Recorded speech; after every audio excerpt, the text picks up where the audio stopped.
Hello and welcome to this video walkthrough on how to publish an algorithm asset, run it on the Ocean environment for C2D, and retrieve the result logs using ocean.py. As an expert data scientist and skilled Python programmer, I will guide you through the steps outlined in the Jupyter Notebook. The notebook provides a comprehensive guide on how to publish a dataset, publish an algorithm, allow the algorithm for C2D for that data asset, acquire data tokens for data and algorithm, start a compute job using a free C2D environment, and monitor logs/algorithm output. Each step is accompanied by code cells and explanations in Markdown cells. By the end of this video, you will have a clear understanding of how to use Jupyter Notebook to publish an algorithm asset, run it on the Ocean environment for C2D, and retrieve the result logs using ocean.py. So let's get started. In this cell, we have an introduction to the compute flow, which outlines the steps for publishing an algorithm asset, running it on the Ocean environment for C2D, and retrieving the result logs using ocean.py. The steps include Alice publishing a dataset, publishing an algorithm, allowing the algorithm for C2D for that data asset, Bob acquiring data tokens for data and algorithm, starting a compute job using a free C2D environment, and monitoring logs/algorithm output. The cell specifically focuses on the first step, which is Alice publishing a dataset. We will go through each step in detail in the following cells. In this cell, we are publishing a dataset by creating an NFT, data token, an asset based on a URL. We are using a file object type called URL from the ocean_lib library. We specify the URL of the dataset we want to publish and give it a name. Then, we call the create_URL_asset function from the ocean.assets library and pass in the name, URL, and some additional parameters. These parameters include who is publishing the dataset, in this case, Alice, whether to include compute capabilities, and whether to wait for the compute job to finish. Once the function is called, it returns three values: the NFT address, the data token address, and the DDO, decentralized data object, DID. We print out these values to confirm that the dataset has been successfully published.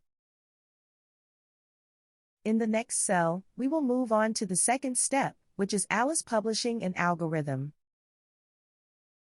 In this cell, we are given information on how to customize the privacy and accessibility of our compute service.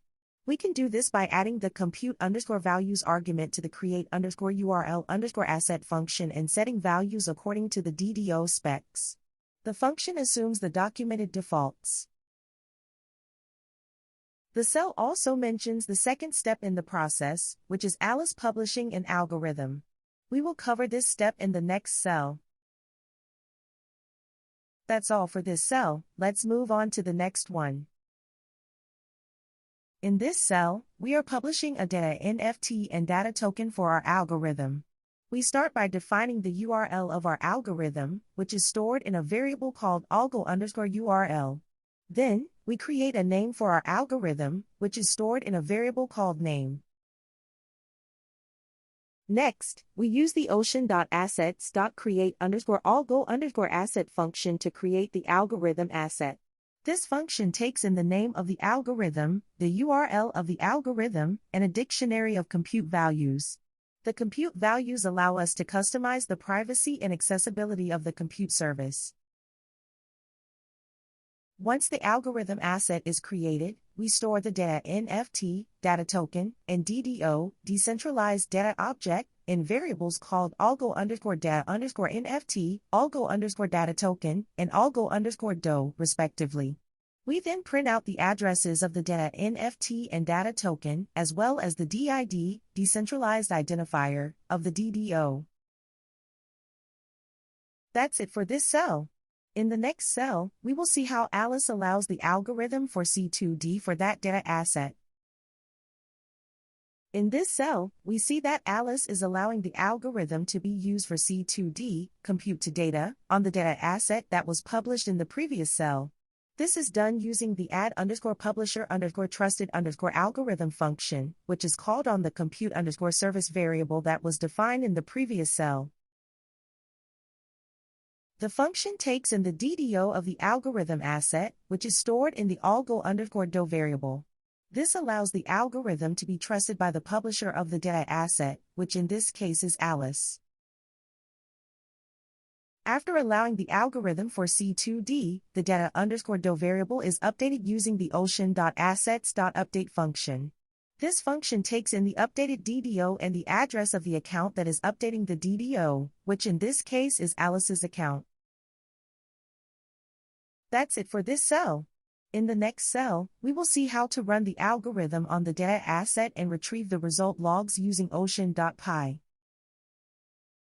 In this cell, we are assigning the second service of the data_do variable to the compute_service variable.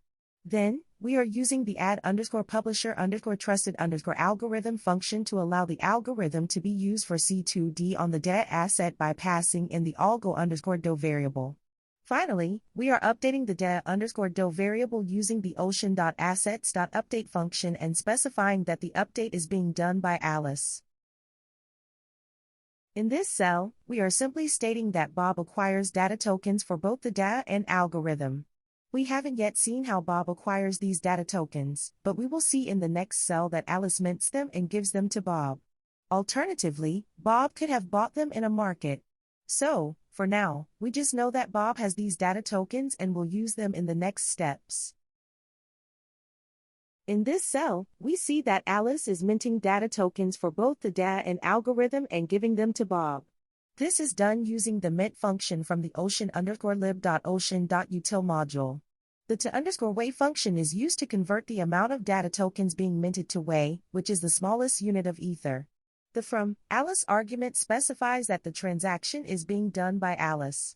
We don't know how Bob acquired these data tokens yet, but we will see in the next cell that Alice mints them and gives them to Bob, or he could have bought them in a market. In this cell, we see that Bob is starting a compute job using a free C2D environment. The only inputs needed are the data and algorithm DIDs. For demo purposes, they will be using the free C2D environment, which requires no provider fees. The next cell will contain code that sets up the necessary variables and pays for the dataset and algorithm for 1 day. Then, the compute job is started using the ocean.compute.start function.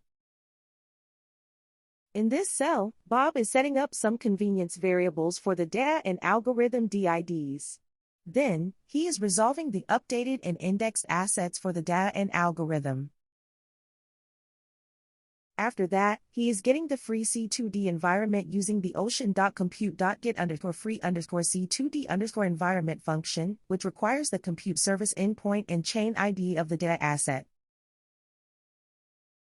Bob then imports the necessary modules and creates compute input objects for the data and algorithm.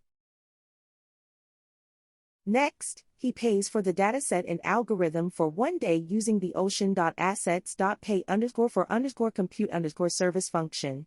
This function takes in the compute input objects for the data and algorithm, the consumer address, and a transaction dictionary specifying that the transaction is being done by Bob. Finally, Bob starts the compute job using the ocean.compute.start function, which takes in the consumer wallet, dataset, compute environment, and algorithm. The function returns a job ID, which is printed to the console. In this cell, Bob is monitoring the logs and output of the algorithm. This is important to ensure that the computation is running smoothly and to catch any errors that may arise. In the next cell, we will see how Bob waits for the computation to finish using a loop that checks the status of the job every 5 seconds. In this cell, Bob is waiting for the computation to finish by monitoring the logs and output of the algorithm. He does this using a loop that checks the status of the job every 5 seconds. The loop runs for a maximum of 200 iterations, which is roughly 16 minutes. Bob checks the status of the job using ocean.compute.status function, which returns a dictionary containing information about the job, such as its status and date finished. If the job has finished successfully, the date finish key will be present in the dictionary with a value greater than 0. Once the job has finished, Bob can retrieve the job results using ocean.compute.result. However, for the purpose of this tutorial, Bob will only retrieve the output if the job was successful. In the next cell, we will see how Bob retrieves the job output and saves it to a file. In this cell, Bob is checking the status of the current job by using the ocean.compute.status function. This function returns a dictionary that contains information about the job, such as its status and date finished. Bob can use this information to ensure that the computation is running smoothly and to catch any errors that may arise. The dictionary returned by ocean.compute.status contains a date finish key, which indicates when the job was finished. If this key is present in the dictionary with a value greater than 0, it means that the job has finished successfully. Once the job has finished, Bob can retrieve the job results using ocean.compute.result. However, for the purpose of this tutorial, Bob will only retrieve the output if the job was successful. In the next cell, we will see how Bob retrieves the job output and saves it to a file. In this cell, we are retrieving the output and log files of the algorithm that we ran earlier. We are using the ocean.compute.compute_job_result_logs function to do this, which takes in the DDO of the data, the compute service, the job ID, and Bob's account as inputs. The function returns a list, and we are selecting the first element of that list and storing it in a variable called output. We then use the pickle module to load the output variable, which contains the Gaussian model result. We then use an assert statement to check that the length of the model variable is greater than 0, which ensures that the unpickling was successful. In the next cell, we will be using the matplotlib package to plot the result.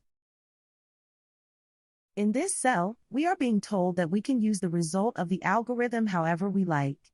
For the purpose of this example, we will be plotting it using the matplotlib package. This means that we will be creating a visual representation of the data. To do this, we will need to make sure that we have the matplotlib package installed in our virtual environment. In this cell, we are creating a 3D plot using the matplotlib package. We first import the NumPy and pyplot modules. We then create two vectors, x0_vec and x1_vec, using the numpy.linspace function. We use these vectors to create a mesh grid using the numpy.meshGrid function, which creates a 2D grid of points. We then define some variables b, c, and t, and use them to calculate the u in our variables. We then use these variables to calculate the z variable, which is the result of our algorithm. We then create a figure and axis using the pyplot.subplots function, with the projection parameter set to 3D to create a 3D plot.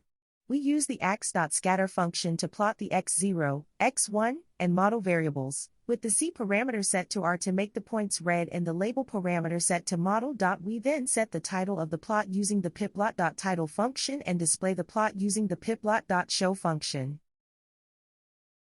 And that concludes our video walkthrough. We have seen how to check the status of a job, retrieve its results, and access its output and log files. We have also learned how to create a 3D plot using the matplotlib package and the NumPy and pyplot modules. I hope this has been informative and helpful. Thank you for watching.